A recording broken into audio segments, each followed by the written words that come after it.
Menopause is having a moment. And on social media, no less. After centuries of nothingness. When doctors who don't have uteruses were supposed to help women through this important transition in their lives. It's taken TikTok to crack through the silence.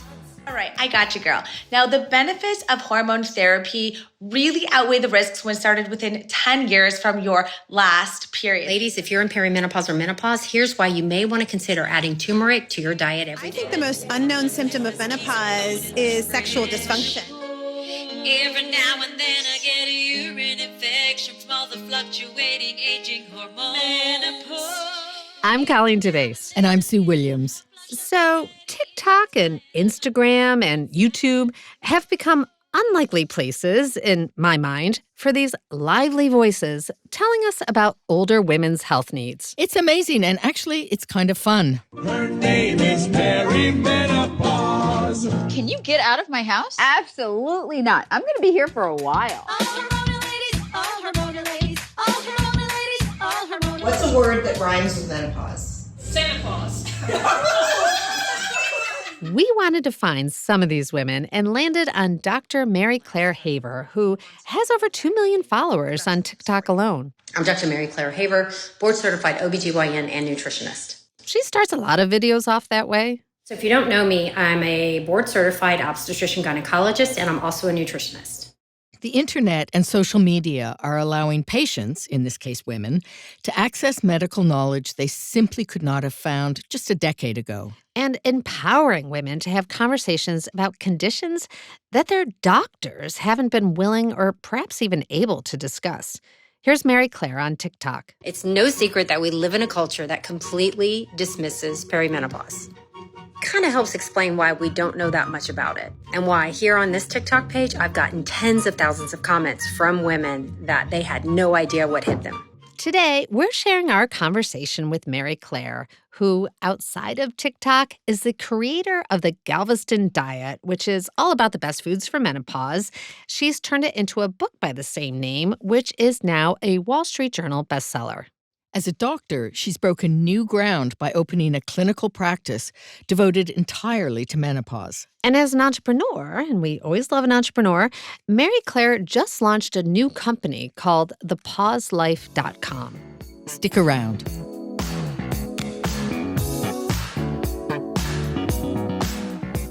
Menopause just gets shoved into this narrow box, and we need to open that box. Over 1 million women enter menopause each year. With symptoms that include hot flashes, brain fog, disrupted sleep, sexual dysfunction, and depression. But many women quietly suffer as a result of stigma, embarrassment, and a flat-out lack of care from the medical community. 40% of us are in menopause in this country right now, and we're getting just maybe 5% of the education and research dollars. Not only that, but most OBGYNs get shockingly little training on menopause. A Mayo Clinic study found that OBGYN residents get only about 1 to 2 hours of instruction on menopause care. I mean, that is crazy. And this is OBGYNs, not just doctors in general. I have to be honest, for probably 15 years of my career, I was a horrible menopause provider. Horrible. Like most OBGYNs, Mary Claire's training was really dedicated to managing pregnant women and delivering their babies. I have a medical doctorate from Louisiana State University, and then I did my OBGYN 4-year residency at the University of Texas. I was relying on the training and education that I was served and did not push out of the window. All that changed about 9 years ago when Mary Claire herself began dealing with midlife hormonal changes. I started going through perimenopause and got really frustrated, as my patients were, with this kind of unexplained weight gain and new belly fat that was happening to me. Mary Claire began researching medical journals on nutrition for women at the end of their reproductive years and, of course, found very little information. But she did find a handful of studies on nutrition to lower inflammation, which in turn could lead to weight loss. I was learning so much about nutrition. I had enrolled in the culinary medicine program at Tulane and was taking my learnings and sharing them. She eventually developed a program that she dubbed the Galveston Diet. And it's called the Galveston Diet because I live there. Oh, you live in Galveston. Okay. And she started recruiting 1,500 volunteers via Facebook to try the diet, which focuses on healthy fats, lean meats, fruits, and vegetables. Here's her talking about a sample meal on Facebook. This is the Kelly salad base, a whole avocado, 3 ounces of chicken, pistachios, raspberries, goat cheese, pumpkin seeds, olive oil, and lemon juice. And the program also includes fasting. Practice intermittent fasting. This is one of the core components of the Galveston diet. We teach a 16-8 window, 16 hours continuous fasting, followed by 8 hours of an eating window. And that seems to work well for most people. And the idea here is that improved nutrition can help with menopause symptoms. Yeah, that's exactly right. I was giving away what became the Galveston diet for free in these Facebook groups. And it was just really this incredible laboratory experiment for me where I'll be like, hey, who in this group wants to try my little program I made up? Me. So I'd get 100 people and I'd put them in a private group and I would teach them everything I had learned. And I got really good at how to capsulize this information in a way that a layperson could understand, yet keeping true to the science. Then finally, some of her entrepreneur friends reached out. And they're like, hey, you should do something with this because it's got legs. People are interested. You should monetize this somehow. No. I'm a doctor. No one's going to want to buy a program. She tried an ebook. It was a disaster. But when she packaged the diet information into an online course through a site called Teachable, after just a few months, we had brought in several thousand people who were paying for the course. We'll tell you what happened next after a brief break. The Story Exchange is an award-winning nonprofit media platform that elevates women's voices and achievements. Our $25,000 Women in Science Incentive Prize supports female scientists addressing climate change. Find out more at thestoryexchange.org. We've been talking to Mary Claire Haver, who some listeners might know from social media. Here are 10 perimenopause tips I wish I knew sooner. She's won a huge audience for talking about midlife changes. Even though her own medical training didn't really cover this stage of a woman's life, which she blames on a number of factors. There's societal reasons, ageism, paternalism. We're not little men. We need our own paradigms for research. We die differently. We age differently, and we need to not be gatekept and gaslit in the doctor's office. That's where I can help. So trying to turn that conversation around. So by 2019, Mary Claire has a nice side hustle going on, getting customers to sign up for her nutrition program. Now we're getting into 2020 and COVID hits. And so no one in the first few months of COVID was interested in a diet. Everyone was just locked in. And my daughter was home from college and the other one was in high school. And they're like, Mom, you got to do this TikTok thing.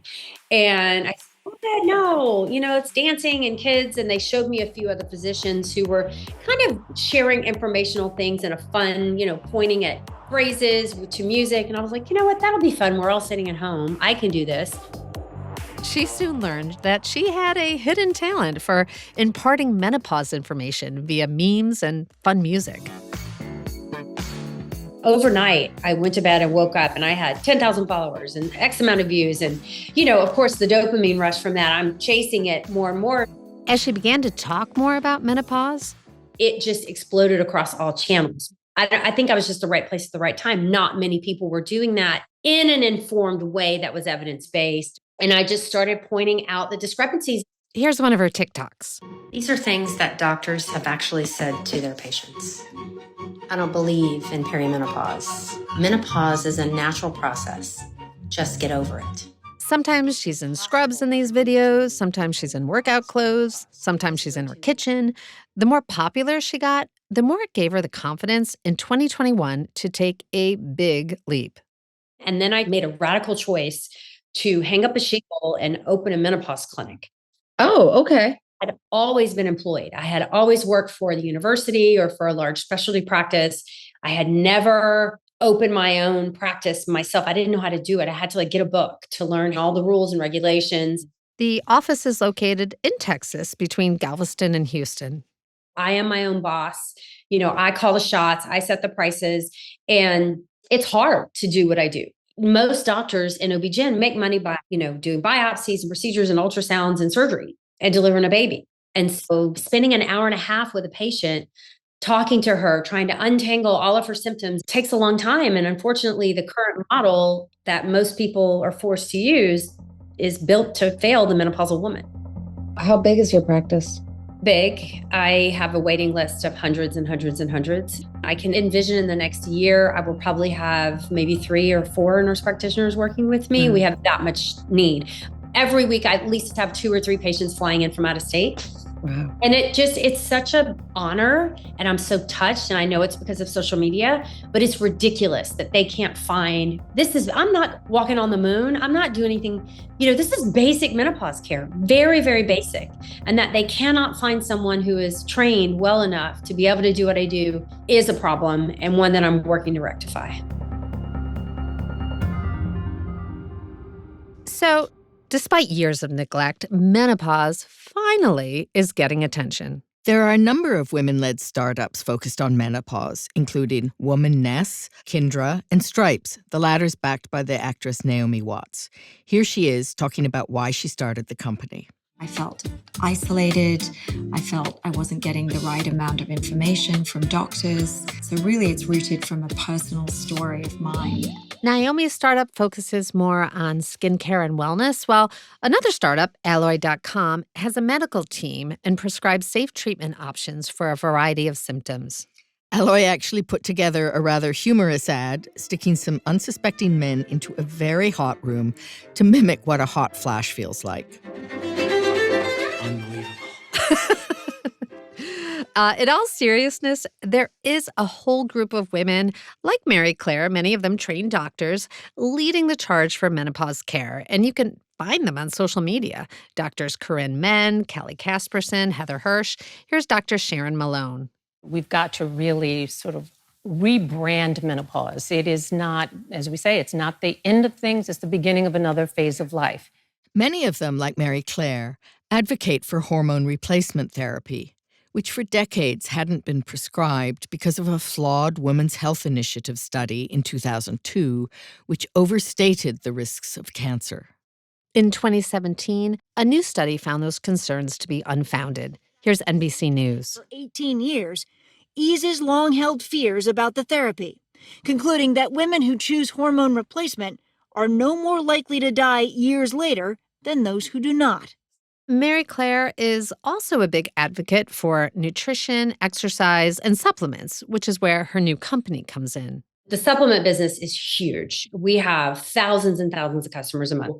When we spoke, they were selling 4 products on the pauselife.com. So we have a turmeric, we have a fiber, we have a collagen, and we have a combo omega-3, vitamin D, and vitamin K. We're going to be adding a magnesium and a creatine. And of course, Mary Claire has big plans to sell all sorts of curated products on the site. I want to expand into sexual wellness products. So many people reach out to me like, I need a vibrator. I can't see anymore without my glasses. I don't want to put on my glasses if I want to have an orgasm. Give me a tool that has buttons big enough. Give me lubricants that aren't, very specific to menopausal women. I'm like, I'm working on it. So I just feel like there's so much opportunity for us. And I want to be that person. Well, I think that's a good note for us to end on. I do too. We thank Mary Claire for spending time with us. And we thank you for listening. This has been The Story Exchange. Join us next time to hear more stories about innovative and inspirational women doing the things you'd never dream of. Or maybe you would. If you like this podcast, please share on social media or post a review wherever you listen. It helps other people find the show. Visit our website at thestoryexchange.org, where you'll find news, videos, and tips for entrepreneurial women. And we'd love to hear from you. Drop us a line at info@thestoryexchange.org or find us on Facebook, Instagram, and LinkedIn. I'm Colleen DeBaise. Sound editing provided by Nusha Balyan. Production coordinator is Noelle Flago. Executive producers are Sue Williams and Victoria Wang. Our mixer is Pat Donohue at String and Can, recorded at Cutting Room Studios in New York City.